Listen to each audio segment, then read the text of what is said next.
And as is the case with all of matters, we've 10 minutes, so... Okay, there we go. But don't count the order. Well, look, thank you for the opportunity to address you today. I won't go into the introduction. I think you know who we are. Have you got your microphone on? There we are. Is that better? Much better. Yeah, Kevin, if you could. Just with regards to why we're here, before actually starting, I would like to acknowledge this council. As you may recall, I was involved in a deputation late last year with Dr. Marnell Kelsey, and we requested an interim strategy for the CTV site. And I would like to acknowledge all the councillors, and particularly the Mayor, for the efforts. The outcome that was achieved for the 3rd anniversary was gratefully appreciated. Look, since February of 2011, my company's been associated with a number of hospitality clients on Victoria Street. We provided advice to the Victoria Street Project Committee in the initial stages, and we've also had a very long involvement with Christchurch right from the very start with the illumination, as you'll see up there, of the structure before the restoration started. We're also advising Ceres New Zealand, who are the owners of the neighbouring historic Peterborough Centre, so we do speak with some authority on the area. The purpose of this deputation, our consultancy was advised last week that following the Pallet Pavilion's decision, or the removal of the Pallet Pavilion, that Gap Filler Group had undertaken limited consultation to consider a new project that will utilise the entire former Crown Plaza site. And the website states that the proposal is to have a range of community organisations, offices, a new food collection with some raised beds for growing things, coffee, etc., etc. And they're going to call this the Commons. The purpose of this deputation is, in fact, to promote an alternative approach being adopted by this council for the entire Crown Plaza site. This would require the development of an interim landscape plan to embrace the arches that are already in place and provide, in my view, the required connection to Victoria Street to Victoria Square with both hard and soft landscaping, supported by a lighting design that would be both visually stunning, but most importantly, meeting the necessary security and safety objectives. While this proposal would require Gap Filler to relinquish its use of the Crown Plaza site, the council would work with them, and with the resources, the group could in fact grow and develop new opportunities in another location in the city, which I refer to as the Startup Quadrant, an area bordering Worcester Street, Colombo, Morehouse and Fitzgerald Ave. In my opinion, this is an area where Gap Filler would be able to facilitate the regeneration and creation of real ongoing living and lasting cultural business as a powerhouse for Christchurch. In terms of Victoria Street, as you know, the development of Victoria Street is progressing with new buildings, businesses, the regeneration of existing business, and there's an overall feeling that things are happening there. Skirt are largely finished with most of the underground infrastructure. There are some other things that still need to be addressed. Victoria Square, CCDU are currently working on landscaping of Victoria Square, but as of yet have to address the floral clock and the amphitheatre.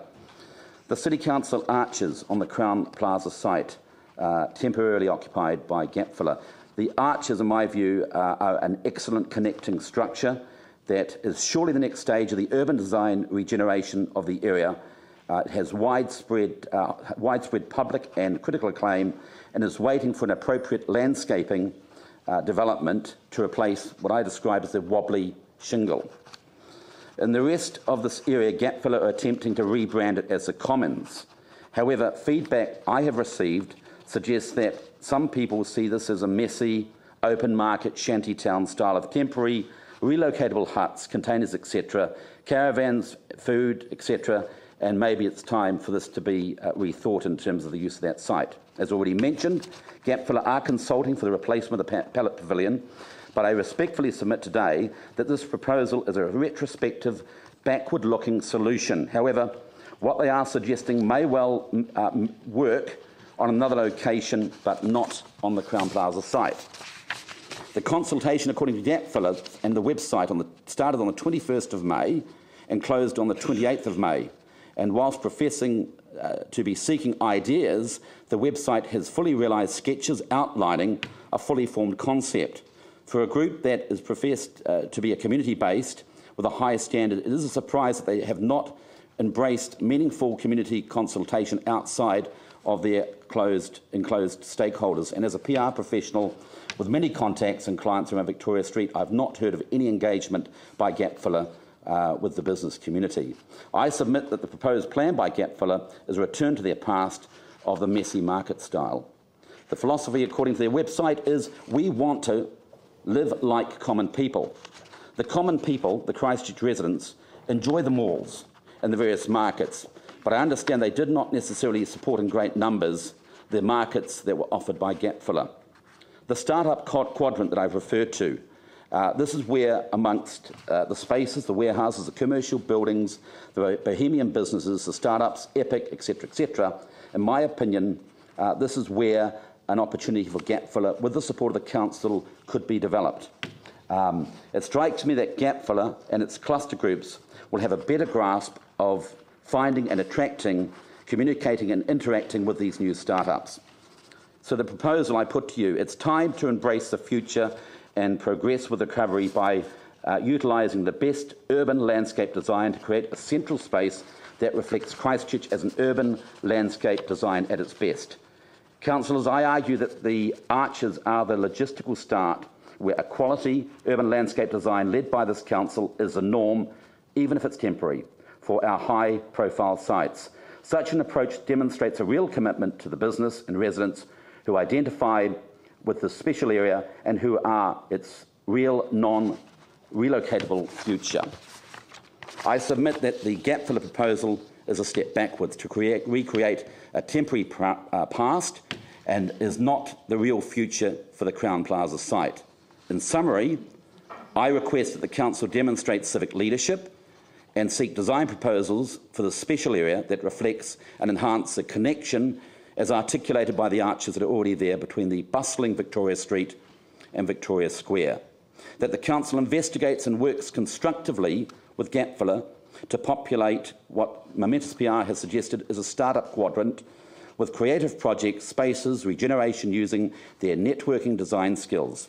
Despite CCDU's planning and photo opportunities, this area needs on-the-ground gap filler modus operandi in partnership with this council and particularly with the regeneration team to attract, facilitate, incubate, create vibrant niches, swarms clusters that will grow, regenerate and expand and energise the central city. The start-up quadrant contains the buildings or spaces that are affordable, amenable to regeneration and adaptation. In my opinion, the start-up quadrant should be a priority for this council in partnership with gap filler. These new Christchurch movers are a different generation, different skills with no barriers, attitudes, etc. We've been there ourselves in the past. They use Facebook, they have parties, they have coffee, etc., etc. Gap filler could, for example, lobby Sarah to repair the Duncan's building shop it owns and then fill them with vibrant tenants. I'm confident the start-up quadrant is a new future for gap filler, where their achievements will be long-lasting and celebrated. Where they are now is a temporary situation, and as you know at the council, there will be a decision made on that site, and regrettably gap filler at some point will be asked to move. I also just provide a background note. An informal conversation with an Australian planning professional has drawn our attention to conference papers in Newcastle where a similar group to gap filler was involved in regeneration and a creation model.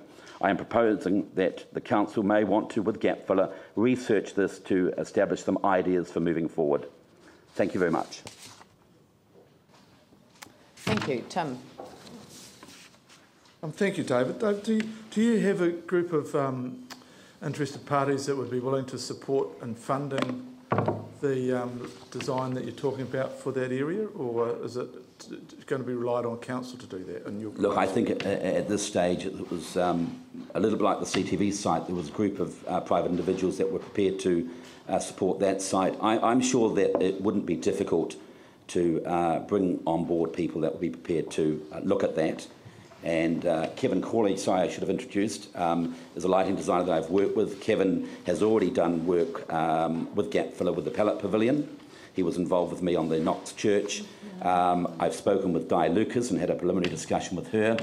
the landscaping that we're suggesting is not necessarily an expensive approach, but I mean, you ask yourself, as I observed on the weekend, an elderly couple struggling to walk along that rubble and a person in a wheelchair that wasn't able to go down there. It's critically important that we get a connection, in my view, to Victoria Square as quickly as possible and bring back something that people in the city can enjoy. And I challenge you as a council, you should all be aiming to have the carols back there this Christmas, if at all possible. And the other thing that we've got to look at as a council is the ongoing maintenance cost of anything that is done. So there are two sides to this, but thank you very much, David. Cheers. Vicky? So thank you for that, but I'm actually intrigued by the fact that you've got Kevin Corley sitting there, who is one of New Zealand's best lighting designers. So I'm intrigued to ask Kevin, what is it that you want to achieve in this space? Thanks, Vicky. The arches that you actually see in the evening are actually illuminated by me, and unfortunately I was only able to go halfway because there was no money. And that was the sadness. So what I would like to do is make the connection between the square and the street coming through the arches, because as you walk through the arches now, you can actually be illuminated as you walk through. But if you look at the arches from the evening where they are now, all you can just see is illuminated rubble. You can't actually see the arches lit themselves, which is a real sadness because Andrew did a splendid job designing those. So can I ask a follow-up question? Just in terms of illuminating those arches, which Andrew did do a stunning job on, what is the actual cost of doing that, Kevin? I have no idea at this stage. What was the cost of doing of doing half? The cost of doing half was around about $5,000. Right, so it's not... Which I paid half for. Yeah, it sounds like it, yeah. So is your involvement just in terms of lighting the arches, or have you got... Because I've seen some of your very creative concepts about lighting. Have you got some other ideas for this area that involve lighting? Absolutely. If it was going to be landscaped the way David's suggesting, getting Di Lucas involved, then yeah, we could create something very special and subtle. Additional. Could I just also add one point that wasn't made in the deputation? While this is clearly looking at the connection from Victoria Street, clearly you have 3 hotels in Cathedral Square, and I challenge you to go out and walk from the front doors down Colombo Street. Ideally, what you want to look at doing is providing lighting corridors so that, in fact, the tourists that come into the city have some confidence in walking through Victoria Square, and so you have a connection both ways. You've got the hotels here now, and if you speak to the hotels, they're looking for opportunities to enhance around Cathedral Square. I don't want to go into that now, but it's all about providing the lighting, particularly at night, and getting those connections going. But there's this wonderful green space here, and I just think we need to, as a city, try and reactivate it, acknowledging that CCDU and that are doing stuff along the riverfront. I think there's a great opportunity, and I can see no reason why we couldn't look at returning the carols back into Victoria Square, if at all possible. Pauline, did you? I just wanted clarification. Are you suggesting that you'd be willing to work with gap filler as well? Or... Look, first of all, I do not want this to be seen as a criticism of gap filler. No, I hope that's understood. That. You've made Absolutely. That clear. Yes. Absolutely. Yeah. Absolutely. Would you work with gap filler? Absolutely. They do have some funding. Might work quite well. Thank you. Oh, well, thank you very much. Thank you. Much appreciated.